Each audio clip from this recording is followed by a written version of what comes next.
এখন আমাদের সামনে কোরআন ও হাদিস থেকে আলোচনা নিয়ে আসছেন হাফেজ মাওলানা মেহেদী হাসান। হাফেজ মাওলানা মেহেদী হাসান তাকে তার মধুর বক্তব্য দিয়ে আমাদের হৃদয়কে জুড়িয়ে দেওয়ার জন্য অনুরোধ করা যাচ্ছে।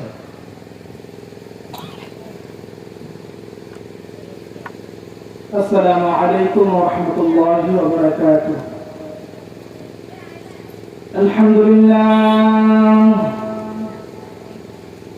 আলহামদুলিল্লাহিল্লাযী খালাকাল ইনসান ওয়া কাররামা ওয়া 'allamahu মিনাল বায়ানি মা লাম ইয়া'লাম। فسبحان الذي لا يحصى امتنانه باللسان ولا بالقلم. ونشهد أن لا إله إلا الله وحده لا شريك له لا ضد له ولا مثل له ولا مثيل له. ونشهد أن سيدنا وسندنا وحبيبنا وحبيب ربنا وطبيبنا وطبيب قلوبنا وطبيب قلوبنا ومولانا محمد محمدا عبده ورسوله صلى الله تعالى وعلى آله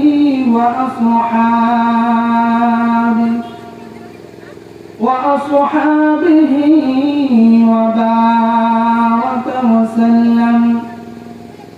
وبارك وسلم تسليما كثيرا كثيرا.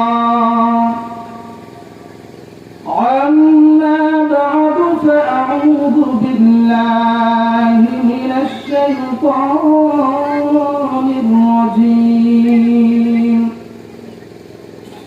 بسم الله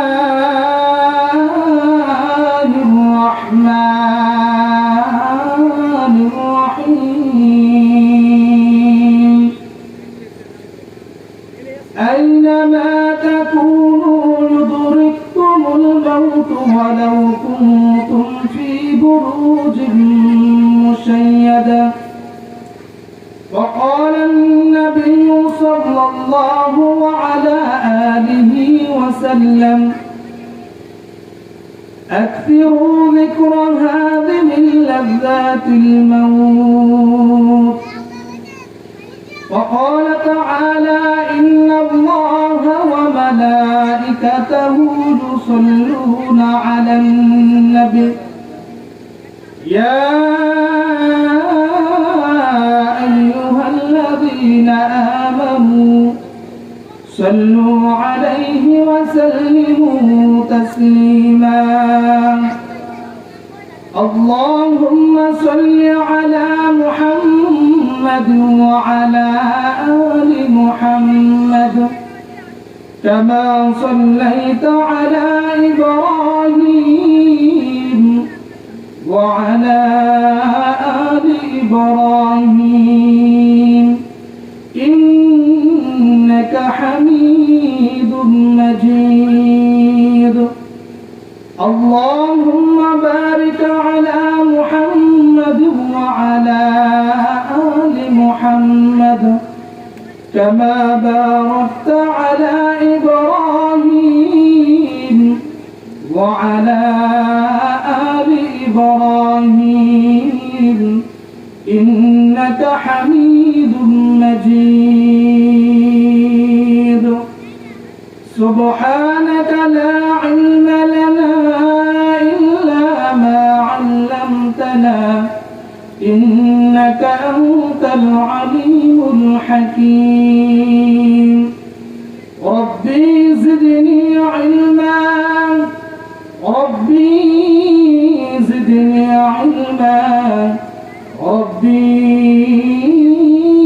زدني علما ربي يسر ولا تعسر وتمم علينا بالخير صدق الله مولانا العظيم وصدق رسوله النبي الكريم ونحن على ذلك لمن الشاهدين والشاكرين والذاكرين والحمد لله رب العالمين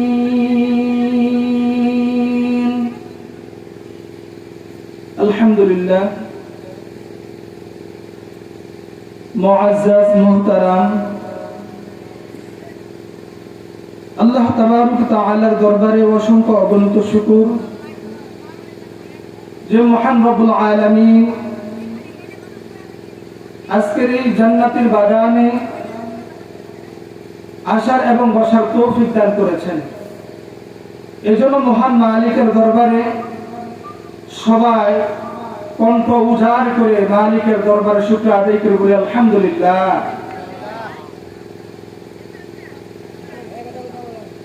শুকরিয়া আদায় করে লাভ হয় না লস হয়? কেমন লাভ হয়? আল্লাহ রাব্বুল আলামিন বলেন যে কোন ব্যক্তি যদি আমি মালিকের শুকরিয়া আদায় করে তাহলে আমি মালিক তাকে নিয়ামত বাড়িয়ে দেব, সুবহানাল্লাহ। আর যে ব্যক্তি আমার নিয়ামত খেয়ে আমার নিয়ামত করে আমারটা ভোগ করে আমি মালিকের শুকরিয়া আদায় করে না, আমি মালিক তার জন্য কঠিন আযাবের ব্যবস্থা রেখেছি। ইন্না আযাবি লাশাদীদ, আমি শক্ত আযাবের ব্যবস্থা রেখেছি। এজন্য সর্বসদা শুকরিয়া আদায় করতে হবে কার? আল্লাহ। সুস্থ থাকলে আলহামদুলিল্লাহ, অসুস্থ থাকলেও আলহামদুলিল্লাহ। আল্লাহ তাআলা অভাবে রাখছে আলহামদুলিল্লাহ, আল্লাহ তাআলা ধন সম্পদ দিয়েছেন আলহামদুলিল্লাহ। সর্বসদা মালিকের শুকরিয়া আদায় করতে হবে, কারণ আল্লাহ তাআলা আমাদেরকে যে পরিমাণ নিয়ামত দিয়েছেন, এমন কি নিয়ামত আছে যে নিয়ামতটাকে আমরা অস্বীকার করব? আছে এমন কোন নিয়ামত? আল্লাহ রাব্বুল আলামিন বলেন ফাবিআইয়ি আলাই রাব্বিকুমা তুকাযযিবান, বান্দা তোমাদেরকে আমি যেই পরিমাণ নিয়ামত দিয়েছি আমার কোন নিয়ামতকে তোমরা অস্বীকার করবা? কোন নিয়ামতকে অস্বীকার করতে পারবো না। এ আল্লাহ তাআলা আমাকে সুস্থ বানাইছেন, এটার শুকরিয়া আদায় করতে শেষ করতে পারবো না। আল্লাহ চাইলে আমাকে আল্লাহ তাআলা হাইওয়ান জানোয়ার বানাইতে পারতেন, ঠিক কিনা? আল্লাহর কাছে কখনো আবদার করছি যে আল্লাহ তুমি আমাকে মানুষ হিসাবে তুমি সৃষ্টি করো? কখনো আবদার করছি? আল্লাহ তাআলা মানুষ হিসেবে আমাকে আপনাকে সৃষ্টি করছেন, এটা আল্লাহ তাআলার অনেক বড় নিয়ামত। আরেকটা নিয়ামত হলো আল্লাহ চাইলে আমাকে আপনাকে ইহুদি খ্রিস্টানদের ঘরে জন্মগ্রহণ করাইতে পারতেন, ঠিক কিনা? মালিক যে মুসলমানের ঘরে জন্মগ্রহণ করাইছেন এটার শুকরিয়া আদায় করতে শেষ করতে পারবো না, ঠিক কিনা? তার মানে এমন কোন নিয়ামত নাই যে নিয়ামতটাকে আমরা অস্বীকার করব। আল্লাহ তাআলা মানুষ বানানোর পরে সুস্থ বানাইছেন এবং প্রত্যেক দিন কার নিয়ামত গ্রহণ করতেছি? আল্লাহ। আর প্রত্যেক দিন আমরা 550 লিটার অক্সিজেন প্রত্যেক দিন গ্রহণ করতেছি, ঠিক কিনা? কত লিটার? 550 লিটার অক্সিজেন প্রত্যেক দিন গ্রহণ করতেছি। এবং আমরা যে নিঃশ্বাস ফেলাইতেছি কার্বন ডাই অক্সাইড, এটা যদি আমাদের ভিতর থেকে বাহির না হইতো তাহলে আমাদের অবস্থা কেমন হইতো? আমরা যেটা নিচ্ছি এটা হলো অক্সিজেন, যেটা বাহির করতেছি এটা হলো বিষ। এই বিষটাকে গ্রহণ করার জন্য আল্লাহ সৃষ্টি করছেন, এই গাছপালা তরুলতা যা দেখতেছেন, এই গাছগুলি আমাদের খেদমত করতেছে। কেমন খেদমত করতেছে? এই যে আমরা কার্বন ডাই অক্সাইড যেটা আমরা ছাড়তেছি, এই গাছ এটা আমাদের থেকে গ্রহণ করতেছে, আর অক্সিজেন গাছ আমাদেরকে দিচ্ছে। সুবহানাল্লাহ, সুবহানাল্লাহ। তার মানে মালিক আমাদেরকে এত পরিমাণ নিয়ামত দিয়েছেন যে মালিকের কোন নিয়ামতকে গণনা করে শেষ করতে পারবে না। মুহতারাম হাজিরিন, একদিন আইসিইউর ভিতরে রাখলে, বাংলাদেশের পত্রিকার মধ্যে আছে যে একদিন আইসিইউর মধ্যে রাখছিলেন, ৮০,০০০ টাকা বিল উঠছে। শুধু আপনি শ্বাস নিঃশ্বাসটা যাতে আপনার জন্য ইজি হয়, এটার জন্য আইসিইউর মধ্যে রাখে, প্রত্যেক দিন ৮০,০০০ টাকা বিল উঠছে। তাহলে আমার আপনার যদি প্রত্যেক দিন এই অক্সিজেন কিনা রাখতো, আমার আপনার উপায় থাকতো? এখন তো হসপিটালের ভিতরে গেলে আইলেম শেখা যায়। কিরকম আইলেম শেখা যায়? যে আমরা যে প্রস্রাব, আমাদের দেহ থেকে যে প্রস্রাব বাইরে হয়, কোথাও সৃষ্টিতে হয় না। আপনি যখন টয়লেটের ভিতরে যান, যাওয়ার পরে আপনি নিয়োগ করছেন প্রস্রাব কলকল করে বাহির হচ্ছে। এই একদিনের এই প্রস্রাব বাহির করার জন্য এখন হসপিটালে যেটা ক্যানোলা বলে আর কি, প্রস্রাব বাহির করার জন্য আটকিয়ে থাকলে ৩ থেকে ৩,৫০০ টাকা বিল আসে। এবার হিসাব করেন, যদি ১ মাস আমাদের এরকম হয় তাহলে ৯০,০০০ টাকা বিল। আল্লাহ তাআলা যদি এই নিয়ামতটাকে আমাদের থেকে কেড়ে নেন, তাহলে আমরা কি এটার বিল দিয়ে শেষ করতে পারবো? তার মানে মুহতারাম হাজিরিন, আল্লাহ তাআলার নিয়ামত আমি যেদিকে তাকাচ্ছি, প্রত্যেকটা আমার জন্য আল্লাহ তাআলা নিয়ামত হিসাবে আল্লাহ তাআলা আমাকে আপনাকে দিয়েছেন। আপনি একটু চিন্তা করে দেখেন, ভালো একটা জিনিস, ভালো একটা খাবার আপনি ১ দিন ২ দিন ৩ দিন রেখে দেন, এই খাবারটা কি হয়ে যায়? অ্যাসিড হয়ে যায়, ভাইরাসে আক্রান্ত হয়ে যায়। কিন্তু অথচ আমাদের পেটের ভিতরে কি পরিমাণ, আমাদের পেটের ভিতরে ময়লা আবর্জনা আছে। পৃথিবীর সব কিছু পরিষ্কার করার মতন সিস্টেম আছে, দাঁত পরিষ্কার করার মতো সিস্টেম আছে, আমাদের অঙ্গ প্রত্যঙ্গ বিভিন্ন জায়গা পরিষ্কার করার সিস্টেম আছে, কিন্তু আমাদের পেট পরিষ্কার করার সিস্টেম আছে কোনো? তার মানে আল্লাহ তাআলা ওইখানে যে আমাদেরকে যে পোকাগুলি দিয়েছেন, এই পোকাগুলি আমার আপনার জন্য নিয়ামত, আমার আপনার খেদমত করতেছে। আরে কোন নিয়ামতকে আপনি অস্বীকার করবেন? বাংলাদেশের ভিতরে আপনি তাকায় দেখেন, আপনি আল্লাহ তাআলা আমাকে আপনাকে কত নিয়ামত দিয়েছেন।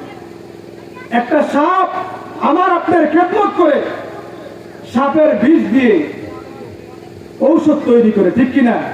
তাহলে তার মানে সাপটাও আমার আপনার জন্য খেদমতের জন্য আল্লাহ তাআলা সৃষ্টি করছেন, আর আমাকে আপনাকে সৃষ্টি করছেন শুধুমাত্র কেবলমাত্র তাহার গোলামি করার জন্য, তার ইবাদত করার জন্য। সুবহানাল্লাহ। 18,000 চাইতে আরো বেশি, যারা বলে 18,000 মাখলুকাত গণনা করে শেষ করা যাবে না। অসংখ্য অগণিত মাখলুকাত আমার আপনার খেদমতের জন্য সৃষ্টি করছেন, আর আমাকে আপনাকে আল্লাহ তাআলার খেদমতের জন্য, আল্লাহ তাআলার ইবাদত করার জন্য সৃষ্টি করেছেন। এই জন্য মুহতারাম হাজিরিন, এই অল্প কিছুদিনের হায়াতের জিন্দেগি, অল্প কিছুদিনের হায়াতের জিন্দেগিটাকে নষ্ট না করি, হেলায় হেলায় জীবনটাকে নষ্ট না করি। এই জীবনটাকে যদি গড়ে না যাইতে পারি, এই 60 বছর 70 বছর হায়াতের জিন্দেগি যদি গড়ে না যাইতে পারি, আমাদের কিন্তু উপায় থাকবে না। মুহতারাম হাজিরিন, আল্লাহ তাআলা এই দুনিয়ার জমিনে আমাকে আপনাকে পাঠাইছেন একটা পরীক্ষার হলের ভিতরে। যেই পরীক্ষার হলের ভিতরে উত্তীর্ণ করতে পারবে তার জন্য রয়েছে জান্নাত, আর যেই পরীক্ষার হলের ভিতরে ফেল করবে তার জন্য রয়েছে জাহান্নাম। স্বাধীনতা আল্লাহ তাআলা দিয়ে দিয়েছেন, ফারিকুম ফিল জান্নাতি ওয়া ফারিকুম ফিস সাঈর। বান্দা, তোমাকে আমি 2টা রাস্তা দিয়ে দিলাম, তুমি চাইলে জান্নাতের রাস্তার দিকে যাইতে পারবা, তুমি চাইলে জাহান্নামের রাস্তার দিকে যাইতে পারবা। বান্দা, এটা তোমার সিদ্ধান্ত, তুমি কি জান্নাতে যাবা না জাহান্নামে যাবা। মুহতারাম হাজিরিন, যদি জান্নাতের কাজ করে না যাইতে পারি, তাহলে চিরস্থায়ী আখিরাত, যে আখিরাত আবাদুল আবাদ, যেখানে আমার শুরু আছে শেষ নাই, ওই আখিরাতটি 60 বছর 70 বছর, আখিরাতটি 60 বছর 70 বছর না। আরে সর্বশেষ যে ব্যক্তিটা মারা যাবে ওই ব্যক্তিটা 40,000 বছর কবরে থাকতে হবে। হাসরের ময়দানে 50,000 বছর দাঁড়ায় থাকতে হবে, এবং ফুলসিরাতের পুল 30,000 বছর রাস্তা। এত লম্বা একটা সফর, এত লম্বা একটা সফর, ওই সফরের জন্য কি নিলাম, আমাদের সাথে কি নিয়ে রওনা হইলাম? আমরা দুনিয়ার সফরে এক জায়গা থেকে আরেক জায়গা যাই, আমাদের পরিপূর্ণ আসবাবপত্র যা আছে সব নিয়ে যাই। আর এত বড় লম্বা একটা সফর, এই সফরে যাওয়ার জন্য আমাদের প্রস্তুতি কতটুকু, প্রস্তুতি আমাদের কতটুকু? মুহতারাম হাজিরিন, একটু বিবেক দিয়ে চিন্তা করে দেখেন, আজকে যারা কবর দেশের মধ্যে তারাও বাঁচতে চাইছে, ঠিক কিনা? আমার আপনার মা বাবা আত্মীয় স্বজন যারা দুনিয়ার জমিন থেকে বিদায় হয়ে গেছে তারাও বাঁচতে চাইছে, ঠিক কিনা? বাঁচতে চাই নাই? পারছে? কেউ পারে, আমরাও কেউ পারবো না। মৃত্যু থেকে পলায়ন করার মতন পৃথিবীর জমিনে এমন কোন বস্তু নাই যেই বস্তুটা মৃত্যু থেকে পলায়ন করার পরে ওইটাতে পলায়ন করে থাকতে পারবে। আল্লাহ তাআলা এটাই বলতেছেন, আইনামা তাকুনু ইউদরিকুমুল মাউতু ওয়ালাউ কুনতুম ফি বুরুজিন মুশাইয়াদা। যদি তোমরা একটা দুর্গের মধ্যে যদি পলায়ন করো, মৃত্যু তোমাদের ওই জায়গার মধ্যে পাকড়াও করবে। এজন্য আল্লাহ রাসূল বলেন, আকফিরু যিকরাহা মিন লাযাতিল মাউত, যে তোমরা মৃত্যুকে অধিক পরিমাণ স্মরণ করো। মৃত্যুকে যখন তুমি পরিপূর্ণ স্মরণ করবা, প্রত্যেকটা কাজ দেওয়ার আগে চিন্তা করবা যে আমি যে সামনের দিকে কদমটা বাড়াইতেছি, আমার মালিক যদি আমার না চায় তাহলে আমি সামনের দিকে কদম বাড়ানোর মতন আমার কোনো হিম্মত নাই, আমার কোনো শক্তি নাই, ঠিক কিনা? আল্লাহ তাআলা না চাইলে সম্ভব না। মুহতারাম হাজিরিন, আমরা এই মাহফিল থেকে উঠে বাড়ি পর্যন্ত যাইতে পারবো কোনো গ্যারান্টি আছে? কোনো গ্যারান্টি নাই। প্রত্যেক দিন তো কত অ্যালার্ম হচ্ছে, প্রত্যেকটা মাইকের মিনার থেকে, মসজিদের মিনার থেকে অ্যালার্ম হচ্ছে। আজকে আব্দুর রহমান চলে গেছে, আগামীকাল আব্দুর রহিম চলে যাবে। এই সিরিয়াল বাই সিরিয়াল প্রত্যেক দিন, প্রত্যেক সেকেন্ডে তামাম পৃথিবীর মধ্যে 3 জন করে মানুষ দুনিয়ার জমিন থেকে বিদায় হয়ে যাচ্ছে। প্রত্যেক সেকেন্ডে। যেদিন আমার আপনার সামনে আসবে মালাকুল মউত আজরাইল, ওই দিন কিন্তু সামনে অগ্রসর হওয়ার মতন আমার আপনার কোনো শক্তি থাকবে না। শক্তি থাকবে নাকি? কোনো শক্তি থাকবে না। এই পৃথিবীর জমিনে অনেক ক্ষমতাশালী ব্যক্তি ছিল, কেউ পারছে দুনিয়াতে টিকে থাকতে? কেউ পারে নাই। ফেরাউন, নমরুদ। আরে আমাদেরকে তো বাংলাদেশের একটা জায়গার নেতৃত্ব দিলে আমাদের অবস্থা, আমাদের পাওয়ার, আমাদের শরীর এমনি অটোমেটিক গরম হয়ে যায়। আর ফেরাউন, নমরুদকে আল্লাহ তাআলা তামাম পৃথিবীকে শাসন করার মতো আল্লাহ তাআলা তাদেরকে রাজত্ব দিয়েছিলেন। কিন্তু ফেরাউন, নমরুদ এত বড় রাজত্ব দিয়েছেন আল্লাহ তাআলা, থাকতে পারছে দুনিয়ার জমিনে? থাকতে পারছে? পারে নাই। এই দুনিয়ার জমিনে 4 জন, 2 জন শোষণ করছেন, 2 জন শাসন করছেন। তার ভিতরে 2 জন হলো ফেরাউন আর নমরুদ, তারা শোষণ করছেন, মানুষের উপর অত্যাচার জুলুম করছেন। আর 2 জন শাসন করছেন, একজন পয়গম্বর সুলাইমান, আরেকজন যুলকারনাইন। পয়গম্বর সুলাইমান, তাকে আল্লাহ তাআলা এত রাজত্ব দিচ্ছেন, পয়গম্বর সুলাইমান গর্তের পিপিলিকার ভাষা বুঝতেন, বলি সুবহানাল্লাহ। এবং আল্লাহ তাআলা তাকে রাজত্ব দিয়েছিলেন। যুলকারনাইন যেদিন মৃত্যু, অর্থাৎ মৃত্যু হওয়ার আগে তার সন্তানদেরকে ওসিয়ত করে গেছিলেন, আমার সন্তানেরা আমার মৃত্যুর পরে আমার 2টা হাত বাহির করে রেখে। তো গোটা জাতিরা মনে করছিল যে যুলকারনাইন হয়তোবা তাকে আল্লাহ তাআলা এত ক্ষমতা দিয়েছে, তার মৃত্যুর পরে আরো চাই। কিন্তু অর্থাৎ যুলকারনাইন কিন্তু এটা বুঝাইতে চায় নাই, এটা বুঝাইতে চাইছে যে আল্লাহ তাআলা আমাকে এত বড় রাজত্ব দিয়েছে, কিন্তু আমার মৃত্যুর পরে আমার হাতে জিরো, কিছুই নিয়ে যেতে পারি, খালি হাতে বিদায় হয়েছে। টুকরা কাপড়ের কাপড় ছাড়া আমার আপনার সাথে কিছুই যাবে না। কিসের ছেলে, কিসের মেয়ে, কিসের মা বাবা, আত্মীয় স্বজন, কেউ যাবে না আমার আপনার কবরে। আমার আপনার কবরের হিসাব আমাকে আপনাকে জবাবদাহি করতে হবে। তিনটা জবাব যতক্ষণ না পর্যন্ত আমি না দিতে পারবো, ততক্ষণ না পর্যন্ত হাসর ময়দানেও আমি সামনের দিকে অগ্রসর হতে পারবো না। এই জন্য মুহতারাম হাজিরিন, এই মাহফিলটা আলহামদুলিল্লাহ আল আকসা জামি মসজিদের উদ্যোগে মাহফিলটা দিয়েছেন। এই প্রথম মসজিদ আলহামদুলিল্লাহ নতুন নির্মাণ করতেছে। আসলে এই মসজিদের সহযোগিতা আপনারা করবেন ইনশাআল্লাহ। মসজিদের কারোর একটা ইটাও যদি কারোর টাকা যদি এই মসজিদের মধ্যে লাগে, এই দুনিয়ার জমিনে তিনটা জিনিস সবকে জারিয়া হিসাবে কিয়ামত পর্যন্ত কবরের মধ্যে সব পুস্তক থাকবে। তার মধ্যে এক নাম্বার হলো এই দুনিয়ার জমিনে কেউ যদি নেককার সন্তান রেখে যায়, দুই নাম্বার হলো সামাজিক মূলক কাজগুলি, তিন নাম্বার হলো মসজিদ মাদ্রাসার মধ্যে কেউ দান করে যায়। এগুলি যতদিন পর্যন্ত থাকবে ততদিন পর্যন্ত সবকে জারিয়া হিসাবে কবরের মধ্যে সব পুস্তক থাকবে।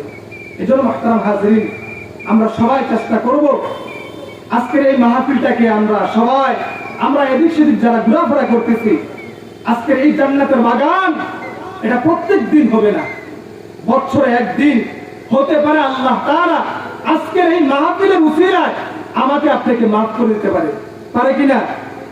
এটা জীবনের শেষ মাহফিল মনে করেন। আমরা সবাই এই মসজিদের মধ্যে আমরা সহযোগিতা করার চেষ্টা করবো ইনশাআল্লাহ। আল্লাহ তাআলা যেন আমাদেরকে সহযোগিতা করার তৌফিক দান করেন। সবাই বলেন আমিন। ওয়া আখিরু দাওয়ানা আলহামদুলিল্লাহি রাব্বিল আলামিন। আসসালামু আলাইকুম ওয়া রাহমাতুল্লাহি ওয়া বারাকাতুহু।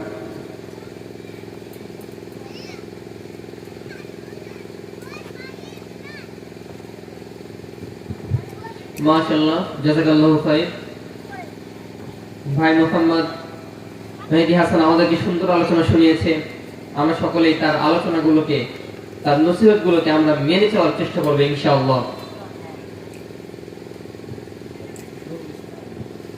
এখন আমাদের সামনে কোরআন ও হাদিস থেকে আলোচনা নিয়ে আসছেন মোহাম্মদ নুরুল ইসলাম, খতিব কোচাপুরি ফয়জিয়া আন-নূর জামে মসজিদ। ভাইকে তার বক্তব্য রাখার জন্য অনুরোধ জানানো যাচ্ছে।